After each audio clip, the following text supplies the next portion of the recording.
Everyone, let's settle in. It's time for some live girl chat. Yes! My favorite again. For sure. So up first, while Solange was just awarded the Lena Horne Prize for her While Solange was just awarded the Lena Horne Prize for her using her platform to advocate for representation and justice, her mom, Miss Tina Knowles, clap for that. I love her song, FUBU. Her mom, Miss Tina Knowles, let Page 6 know that Solange has been an activist since day one. She's a Cancer as well. We have a lot of similarities, and this is one of them, because Miss Tina said that Solange has been striving to make positive change ever since she was 12, when she started a petition to get a teacher fired. I'm going to assume that it was a for righteous good, indignation. Sure. Yes, of course. And while some parents would be concerned about a petition like that, Miss Tina was nothing but proud of her daughter. So what do y'all think about Solange advocating since she was a child? Can you start that early? Yes. I think so. I think the thing is, children are smarter than we think. Yes, always. And they usually have no filter. They have the answers, and they be so simple. I feel like as we get older, that's when we start to doubt ourselves. Complicate things. And complicate things with other people's thoughts because we're afraid of backlash. So we then start to be politically correct. But yeah, she had the gift very young, and I applaud her mom for saying that. If your kids came to you and had that activist spirit in them, would you encourage that? Absolutely, I would support them. Yeah, I absolutely 100%. would as well.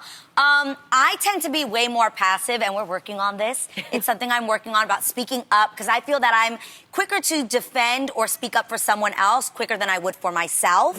My husband has zero tolerance for injustice, and I do too, but I have a different way of expressing it. And I actually told him the other day randomly, I was like, man, babe, I hope if we ever have children that they are so much, I admire that about him so much. He even so much as one time when he was younger going to Iowa, visiting his dad, someone wouldn't serve him food at a fast food restaurant. Wow. And Israel actually jumped up on the counter and was like, you will serve me food as a black man. He actually got arrested for it, not the greatest thing, but I understood and how passive he is for that, And I hope that my children carry that trait in them to be more bold and outspoken, and I hope that the things that I fear about, I don't pass that on to them. Absolutely. Yeah, and here's the thing to remember. It's not just wanting to be active. You have to first care. Like the empathy or the actual experience of having been mistreated is what ignites you to want to do something. So I know from my parents, not growing up with a lot of money, not growing up with much, taught my mom to always, she never throws away anything to this day. So anything can be reused for something else. Anybody can repurpose anything that you're throwing away to make it a treasure for someone else. So I remember when I was growing up, I went to Milpitas High and I was a song girl, and I was able to save up enough to, wear one of the outfits, the uniforms that we had.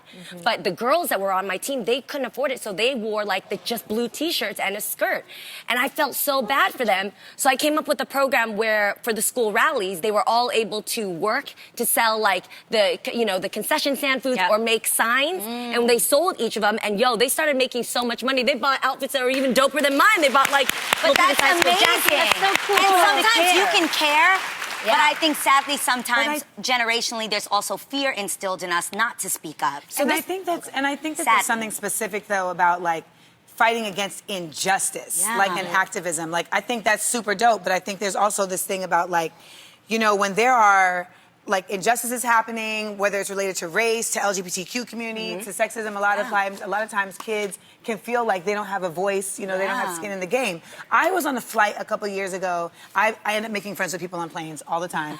And the person next to me was this blonde white woman from New York who had just moved to St. Louis. We were flying to St. Louis. And we started talking, and it was just after Mike Brown had been murdered. And we started talking, and she was saying, that she had just never experienced the level of segregation and racism that she was experiencing in St. Louis. Well, her and I continue to be friends, and I follow her on Instagram. And one of the greatest things is seeing how she has 3 kids and how she is teaching them about activism. They're always at rallies. She's always making sure that they're involved in movements. And the other day, Her name is Adelaide. And the other day, Adelaide, I see you. The other day, she had a picture of her daughter standing on her tippy toes at a podium at a council meeting. Yeah. At a council meeting, like speaking her piece. Yes. I was I like, love that. Because this next That's how you generation, do it. man, we need them. That's We how need you them do to be it. strong and courageous. and we need them to do it outside of social media. Exactly. In real life. Actually show up in person. Yeah. I have a friend who, this is extreme. Riaz, I love you, Riaz Patel. He shares the news with his kids. So the news, even tragic news, like shootings, like he'll explain what has happened. And the kids pray. They sit down and they pray for these people who have been hurt every day for certain news pieces. And then they start to speak up on their own. They say, what happened to that kid? Did he ever get out of the hospital? Or what happened to the shooter? Is he okay? They care. And so inherently, the kids will start to speak up and you'll see what starts to come out. And that's when a parent really does their job to foster that care and make it become something like an activist. Well, I knew Solange was good when she beat up Jay-Z in that elevator. So that was like, I knew she was bad. So I'm like, keep doing your thing, Solange, all right? Oh, That's my what I God. say. All right, so someone else doing their thing is Drake. Right now, fans are torn over a lyric in his new song, When to Say When, where he talks about the mother of his 2-year-old son, Adonis. So referencing Adonis, thank you. Adonis's mother, Sophie, Drake says, quote, baby mama fluke, but I love her for who she is. One fan who was upset at Miss Leandra said, Drake is rude as hell. You slept with one of many women with no condom. She gets pregnant, has the baby, keeps it a secret for you, takes the embarrassment when Pusha revealed it, has never said anything bad about you, and she's a fluke? He needs to be slapped, okay? However, at Rosa Ree said, stop being too sensitive. Drake calling his baby mama a fluke does not mean he regrets his child. It means he expected it to be just sex and not be somebody he shared his life with. Don't act like you ain't ever had sex with someone and been like, I shouldn't have. So ladies. But even in the context, a fluke is something you didn't expect to happen. Yeah. Fluke technically means It's a an positive unexpected word, surprise. Yeah. Surprise is a positive thing. But But it has such a bad connotation. But You can't yeah. dismiss that people I don't think use that's it in a bad way. I You can't don't use dismiss that. fluke in a bad way. Really? Well, I think the only thing it's really interesting that we are dissecting this. I know, lyric. right? Yo, that part. But That right, part. but the thing is, he did say but, and but is a conjunction, and you know, Conjunction, junction, what's that function?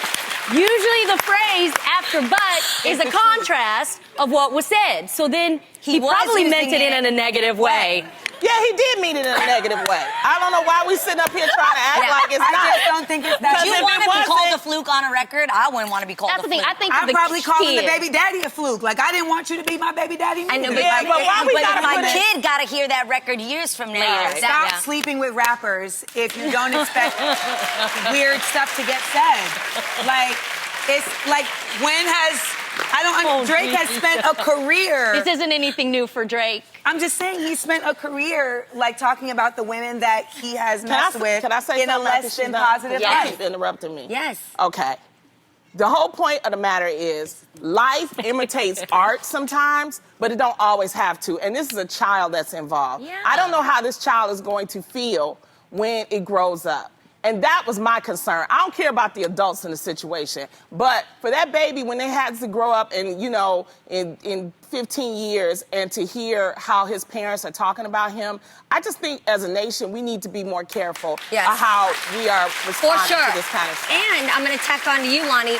Take ownership. Yo, it's a two-way situation. Condom or no condom, you know you always...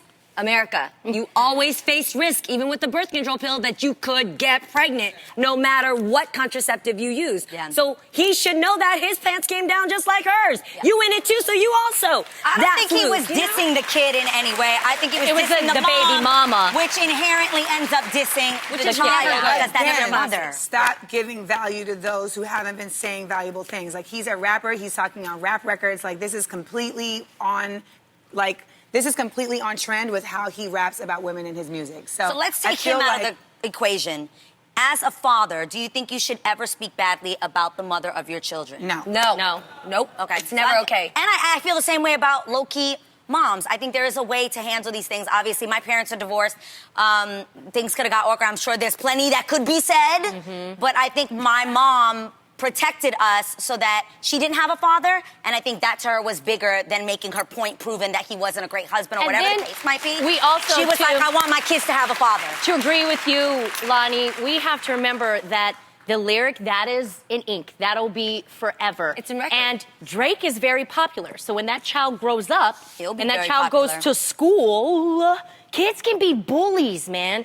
They can And be they like, will. hey, you were Drake's accident. are. You know what I mean? And that's that's not a good That's bad. feeling for the child. That was already in place when it was a discovery versus like An announcement. an announcement. You know what I'm saying? So I think what we're dealing with though is that we're in a world where you have so much access. Like nothing is private anymore. Nope. Like especially if you're an artist, like you know you're expected to put your kids out there, your whole life out there. And we don't know what then those private we all sit conversations here and were. talk about Right. it, and at the end of the day, it's like you know he These are might be people's telling lives. the kid like. You know what? You was a fluke, but you was a good one. You know, I don't know. I'm not being funny, but even parents I wasn't have surprised. private I was a conversations. fluke, Yo, my mom lets I me was a full on know. fluke. Me too. but I'm a miracle. And I was a for sure. For sure. I like that. Okay, well, speaking of possibly saying something wrong, Michelle Williams, the black Michelle Williams, recently tweeted something that we all need to. She said basically, can we show the tweet? She said, practice only saying what's necessary. I say that because I found myself about to criticize something, and as I'm growing, something said, is that even necessary to say? Now, please don't act like I'm the only one that needs to abide in the spirit of hush.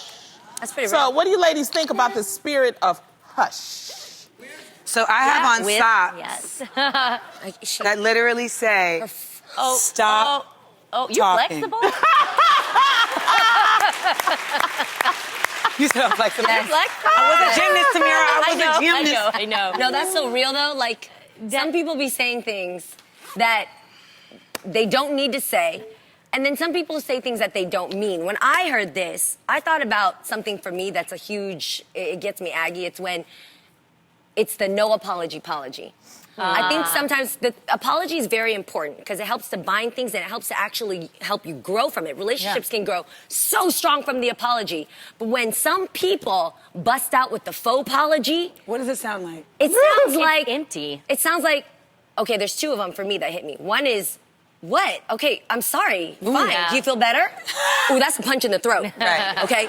And then the second one is, look, I'm sorry you're hurt, but that's not my problem. That is a punch in the forehead. Yeah. So I just feel like if you're not sorry for those in these words of the hush, just hush. Just honestly hush and move on about your life. Because if you're not sorry, don't waste people's time or frustrate them further if you actually don't mean the words, I'm sorry. With some changed action. Yeah. Always. You know what? I think people can say whatever they want to say, but what I am more conscious of is how I respond. Oh, for A lot of sure. people say things about me. They've said stuff about these women on the table. Great girls. But it's how we respond that's really important. You know, people can call me. One thing I've always said, and remember when you first got on here, you said, Lonnie, they going to say we fighting and this and that and this and that. They still do. And they always going to say that. But also, if you notice that whenever we talk about certain people, they may talk about us. I've been called a lot of names by a lot of black women from this show for doing my job. I will never, ever disrespect another black woman by calling her out of her name. I will never do that. And it's the power of how you respond. That's the true power that you have as a person. 'Cause that's what you can control. And that's what you can Yeah. control. And you come out so much stronger Show when your character. you respond positively. Yeah. It's like, girl, you call me a bitch all day long, but you know what? I love you, and it's all right. You know what I'm Yeah. saying? And that's power. Well, God is still working on me. Yeah. Yo, you just God did is it. still working